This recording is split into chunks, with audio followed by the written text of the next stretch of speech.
So you want to start flipping PCs. Here's how you get started.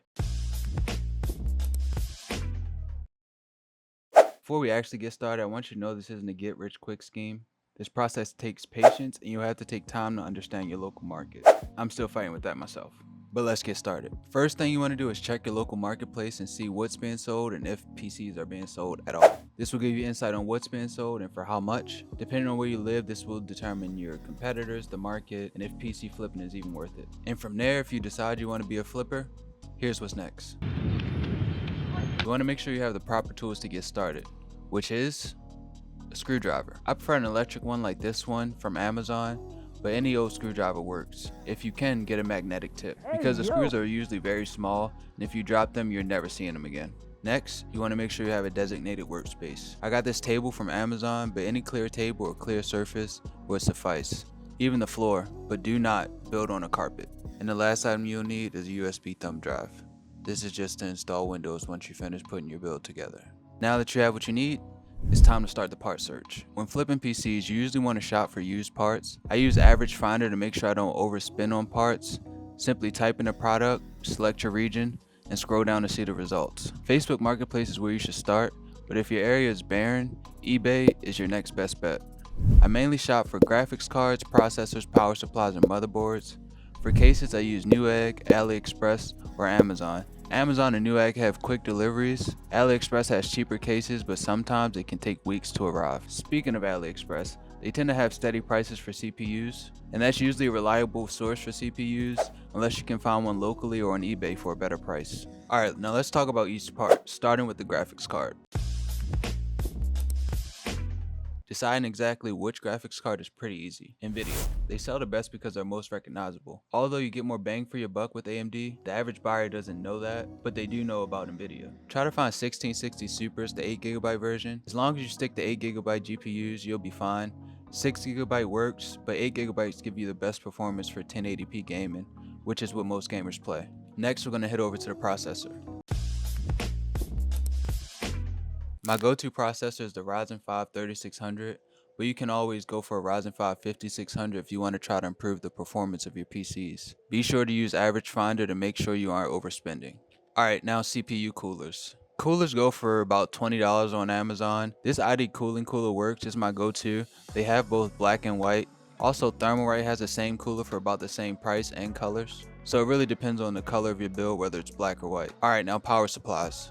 Power supplies, I usually just stick to 600 watt and just get them new on Amazon for around $40, but occasionally you can find better local deals or on eBay. When you get a used power supply, you definitely want to use the power supply tester as soon as you receive it. If it doesn't work, send it back. Before you even buy it, you also want to make sure they accept returns.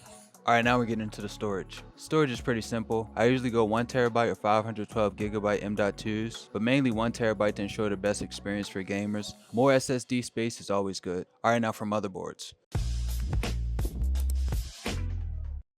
Motherboards are simple, B550 or B450 with Wi-Fi. If you can't find one with Wi-Fi, just buy one without it and head over to Amazon and get a Wi-Fi adapter for about $10. AliExpress also has them for cheaper, but you'll have to wait a little longer like I said. But I recommend if you do go AliExpress, just buy multiple so you don't have to go through the waiting process. Now for the RAM. The minimum amount of RAM for a decent gaming experience is 16GB. You can go 32GB on higher tier builds. Remember, you want to keep your expenses low. My target audience is usually kids for lower end builds, which brings me to my last component, the case.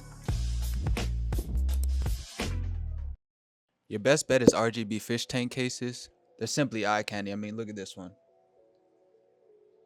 Find one that comes with fans, otherwise you'll need to buy some, which isn't that big of a deal. These Thermalright fans are always $13 and come in both black and white to fit your PC's color.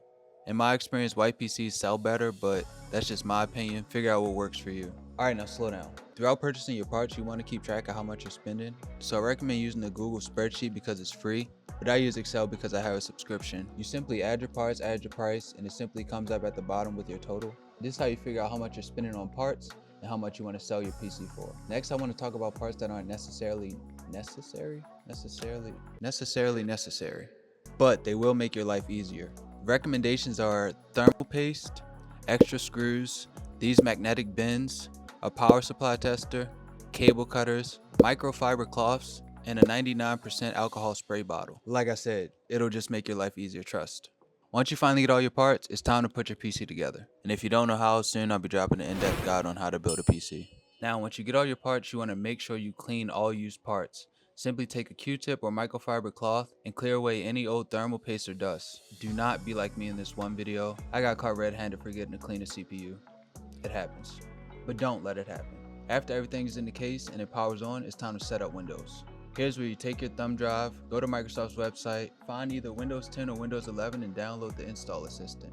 I'll link it down below, but just follow the prompts and here's how you put it on the thumb drive. Once it's on the thumb drive, plug it into your new computer and boom, let it install. I usually set up in Windows Pro, which brings me to my next topic, window keys. Window keys are usually $100 or more, but don't worry, I got you. I get all my keys from productkeys.com, where you can get Windows 10 or Windows 11 keys for only $10. I usually go with Windows 10 because it's slightly cheaper, but after it's installed, I usually just upgrade to Windows 11 anyway. This isn't a sponsor, I'm just putting you on game. Next, once Windows is installed, you want to run the most popular games like Fortnite, Apex, Valorant, Overwatch, or Call of Duty. You simply want to run these games to get an idea of the PC's performance because it'll come in handy for when you list your PC later. Take note of your average FPS using MSI Afterburner or your GPU's designated software. I use MSI Afterburner. Here's how you set it up. You want to go to settings, you want to go to monitoring, and here you have GPU temperature, which I usually turn on.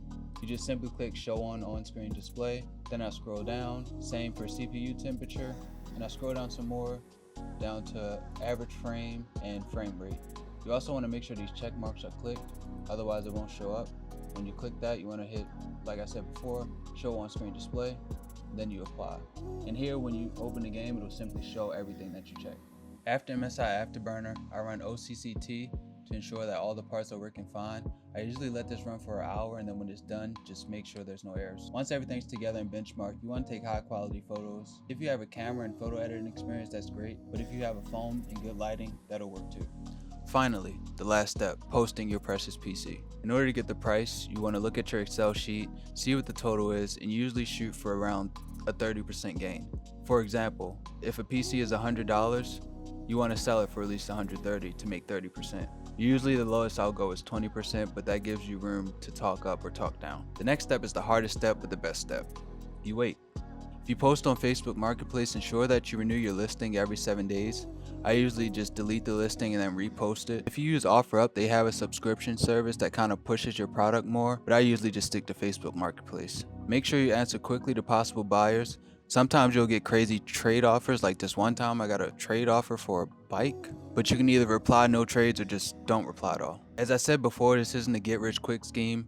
It's more of a side hustle and it'll take time for you to actually build a bankroll. Just make sure you pay attention to those listings and respond as quick as possible. If you follow this guide, you'll find success. I'm not saying overnight and I'm not saying it's going to make you a millionaire, but it's simply the blueprint to get started. If you made it this far, I have a series on where I flip PCs until I make 10K. You can see the ups and downs of flipping PCs and what it's like as a PC flipper. You'll see firsthand what I go through, me being patient and me being frustrated. But you'll also see that it's worth the wait. I simply do this because I enjoy PCs and watching them be sold. If you can be patient, you can make money. It's that simple. But if you can't, you know what they say. GG, skill issue.